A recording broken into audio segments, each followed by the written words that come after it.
매일 아침 말씀 묵상에 오신 여러분을 진심으로 환영합니다. 8월 9일 월요일 무대를 준비하다. 생각할 문제, 그의 형들에 관하여 요셉은 무엇을 알게 되었습니까? 무엇이 화해의 결정적인 요인이 되었을까요? 오늘 우리에게 주는 교훈은 무엇입니까?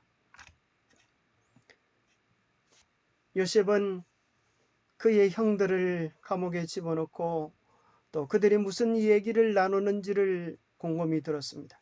그리고 그들을 어려운 처지에 빠지게 하고 마치 자신은 그들의 말을 알아듣지 못하는 것처럼 통역자를 세워서 그들의 진심을 알기를 원했습니다. 그렇게 보니 그들이 서로 이렇게 이야기하는 것입니다. 우리가 아우의 일로 말미암아 범죄하였도다. 그가 우리에게 애걸할 때에 그의 마음의 괴로움을 보고도 듣지 아니하였으므로 이 괴로움이 우리에게 임하였도다. 르벤이 그들에게 대답하여 이르되 내가 너희에게 그 아이에 대하여 죄를 짓지 말라고 하지 아니하였더냐. 그래도 너희가 듣지 아니하였느니라. 그러므로 그의 핏값을 치르게 되었도다니. 그들 사이에 통력을 씌웠으므로 그들은 요셉이 듣는 줄을 알지 못하였더라. 요셉이 그들을 떠나가서 울고 다시 돌아와서 그들과 말하다가 그들 중에 시몬을 끌어내어 그들의 눈앞에서 결박하고 그를 감옥에 넣고 다른 형제들을 다 돌려보내면서 은잔을 요셉의 막내 베냐민의 보따리에 숨기는 그런 작전을 취하는 것을 보게 되었습니다.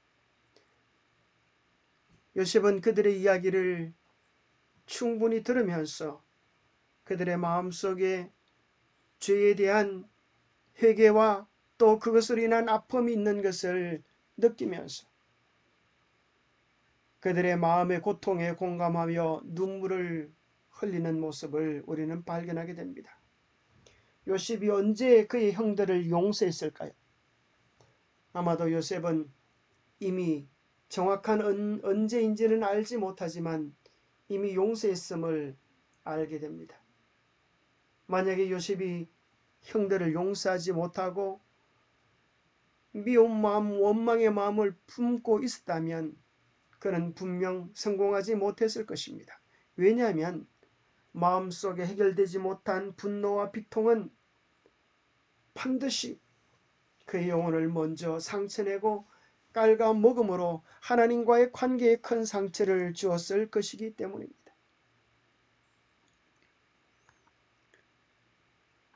요셉은 형들의 고백을 듣게 되었습니다. 그리고 그들의 사정을 이해할 수 있게 되었습니다. 형들은 고자질쟁이로 요셉을 이해했습니다.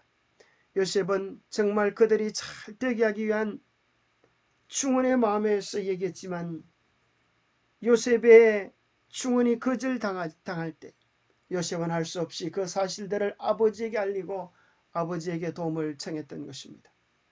그런데 그들은 요셉을 그저 고자질쟁이로만 생각했던 것입니다. 그래서 저 고자질쟁이 요셉을 눈앞에서 치워버리기만 하면 아버지의 감시로부터 자유로워질 것이라고 생각했습니다.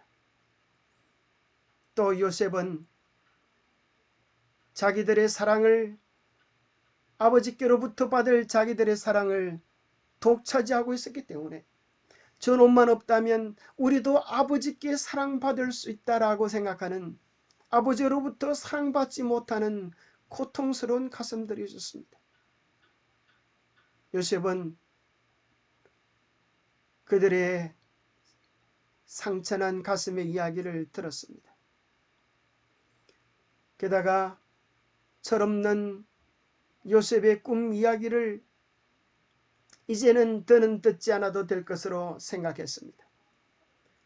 그래서 요셉을 팔아버렸습니다. 그렇게 하면 모든 일이 잘 해결되어지고 사랑을 받을 수도 있고 그들은 더 멋진 삶을 살게 될 거라고 생각했지만 기나긴 세월 동안 죄책감에 시달리고 있었습니다. 그들의 행동은 그들의 마음의 불안감을 키웠고 하나님의 처벌에 대한 두려움 속에서 살아가게 하였습니다. 요셉은 형들이 지나온 고통의 순간들을 알게 되었을 때 마음이 아팠고 그들을 위해 숨어서 눈물을 흘리는 시간을 가졌습니다. 요셉의 형들은 누구 때문에? 라고 생각했지만 그 모든 문제의 원인은 언제나 누구 때문이 아니라 그들 자신에게서 발견해야만 했었습니다. 그들의 아픈 심정, 가련한 심정들을 보면서 요셉은 더욱 그들을 이해하고 불쌍히 여기게 되었습니다. 무엇이 화해의 결정적인 요인이 되었을까요? 베냐민이 살아있다는 것을 확인했습니다. 그리고 베냐민을 데리고 왔을 때 요셉은 다른 형제들에게 보다도 베냐민에게 각별하게 대화하여 큰 잔치를 베풀었습니다. 왜냐하면 형들의 마음속에 여전히 질투의 마음이 남아있는지를 확인하고자 한 것입니다. 창세기 43장 34절에 베냐민에게는 다른 사람보다 5배나 주매 그들이 마시며 요셉과 함께 즐거워하였더라고 기록해 줍니다. 형들은 어떤 질투심도 보이지 않았습니다. 그러나 요셉은 다시 한번 정말 그들의 마음속에 진정한 회개가 있는지, 형제들 간에 정말 깊은 우애가 있는지, 아버지에 대한 깊은 사랑이 있는지를 깨닫기 위하여 다시 한번 시험을 제안했습니다. 바로 그것은 베냐민의 자루에 언잔을 집어넣는 것이었습니다. 그리고 언잔을 발견한 다음에 다른 사람은 다 가도 되지만 베냐민은 붙잡아 두겠다고 이야기했습니다.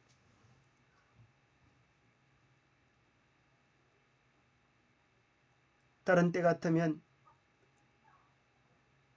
형제의 어려움과 잘못을 외면하고 자기들끼리만 좋은 일을 선택했을 법한데 그 어려운 처지에서 유다가 나와서 이런 고백을 하는 것입니다. 아버지 야곱의 생명과 아이 베냐민의 생명이 서로 하나로 묶여 있습니다. 이제 내가 주의 종 우리 아버지에게 돌아갈 때에 아이가 우리와 함께 가지 아니하면 아버지가 아이의 없음을 보고 죽으실 것입니다. 이같이 하면 종들이 주의 종 우리 아버지가 흰머리로 슬퍼하며 무덤으로 내려가게 하는 결과를 거두게 될 뿐입니다. 주의 종이 내 아버지에게 아이를 담보하기를 내가 이를 아버지께로 데리고 돌아오지 아니하면 영영이 아버지께 죄짐을 지리다 하였사오니 이제 종으로 주의 종으로 이 아이를 대신하여 머물러 있게 하고 내 주에 머물러 있어 내 주의 종이 되게 하고 이 아이는 다른 형제들과 함께 올려 보내소서라고 간청을 합니다.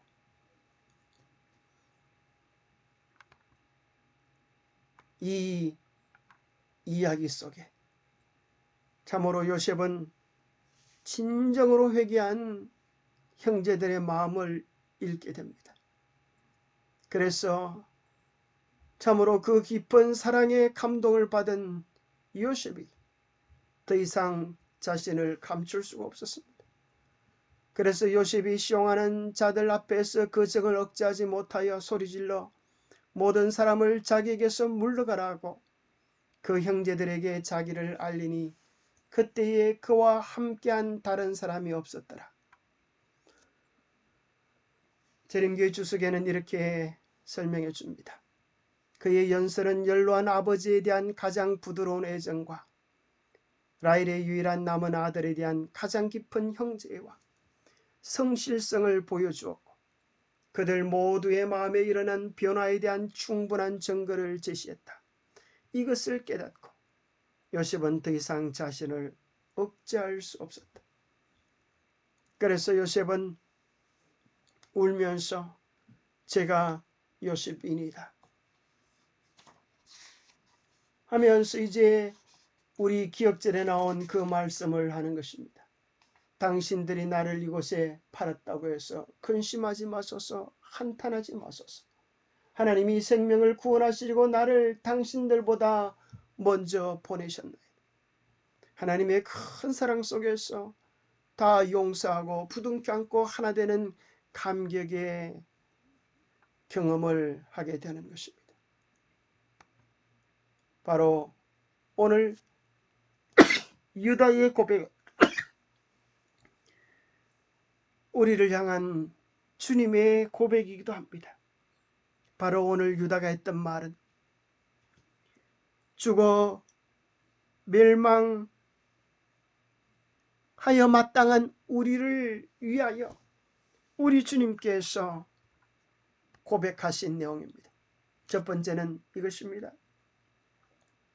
아버지의 생명과 아이의 생명이 서로 하나로 묶여 있다는 소식입니다.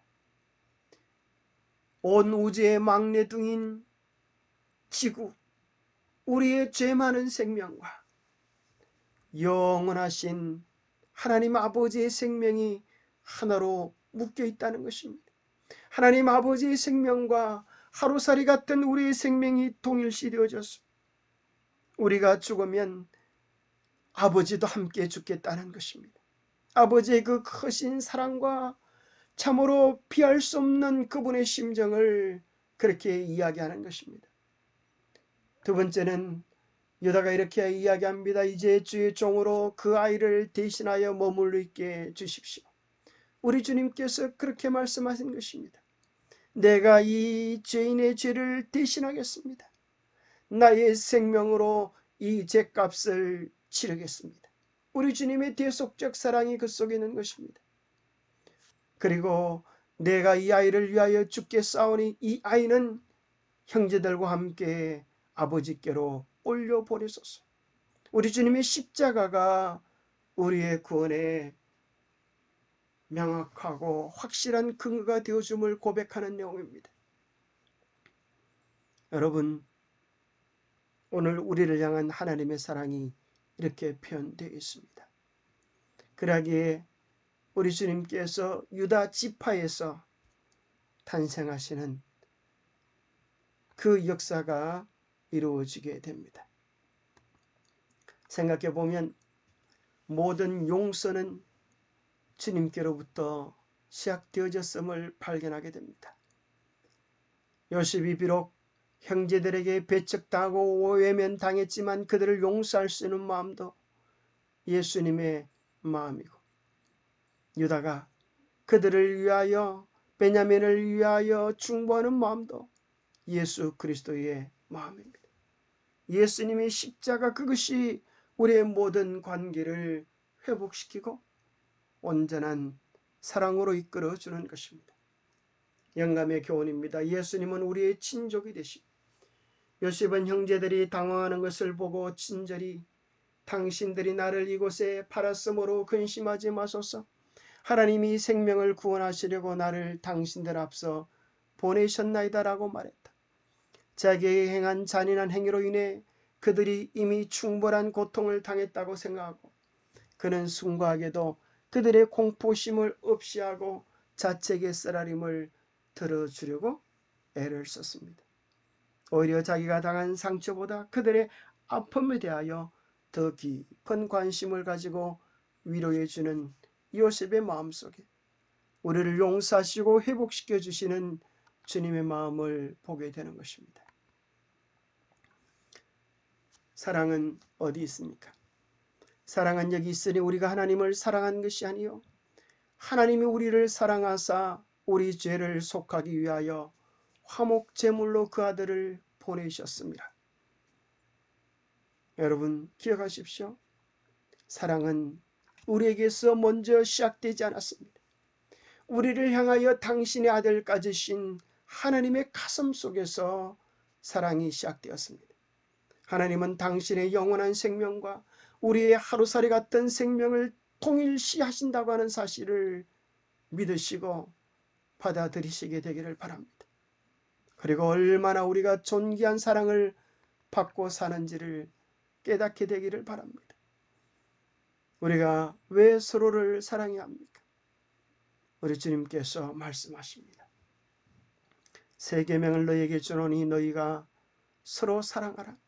내가 너희를 사랑한 것 같이 너희도 서로 사랑하라. 우리의 모든 사랑의 근원은 주님의 사랑입니다. 우리가 왜 서로를 용서해야 합니까? 주님께서 먼저 우리를 용서하셨기 때문입니다. 서로 용납하여 피차 용서하되 주께서 너희를 용서하신 것 같이 너희도 그리하고, 주님의 사랑을 우리가 먼저 경험하고 그 치유된 가슴으로 아픈 관계를 치유할 수 있게 될 것입니다. 기도하겠습니다. 하나님 아버지, 우리가 어떠한 용서를 받은 죄인인지를 깨닫게 하여 주시옵소서. 주님의 용서가 우리를 살게 해줍니다. 주님의 용서가 우리를 붙잡아 줍니다. 이제 우리가 받은 그 용서와 사랑으로 형제를, 자매를 용서하게 해 주옵소서. 십자가에 넘쳐흐르는 용서의 강물이, 사랑의 정신이 먼저 우리 안에 가득 채워주시고 그것이 넘쳐 흐르게 하여 주시옵소서.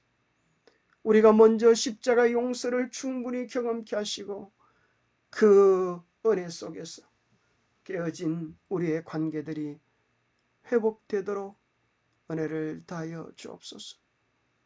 주님께서는 우리의 구원을 위하여 모든 치욕과 멸시 천대를 기꺼이 참으셨는데 우리는 작은 비난의 말 한마디, 형제의 작은 실수 하나 용서하지 못하는 불쌍한 죄인들입니다.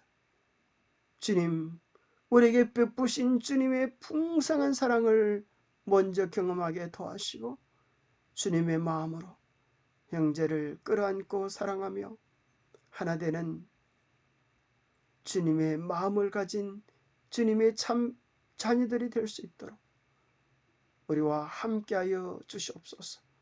성령님의 역사심이 우리의 마음을 붙잡아 주셔서 우리도 사랑의 사람, 용서의 사람, 화목의 사람, 화평케 하는 사람이 될 수 있도록 축복해 주시옵기를 우리 주 예수 그리스도로 모자하여 간절히 간구하옵나이다.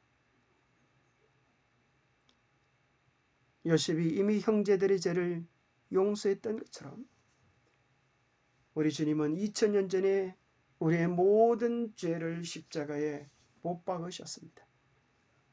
그러나 요셉과 형제들 사이에 직접 화목되어지는 경험이 필요했던 것처럼 주님은 우리가 그 사랑을 경험케 되어지는 실제적인 경험으로 우리를 초대하십니다. 주님 안에서 먼저 용서를 경험하고 그 용서를 나누는 축복의 주인공들 되시기를 바랍니다. 오늘도 주 안에서 행복하십시오. 감사합니다.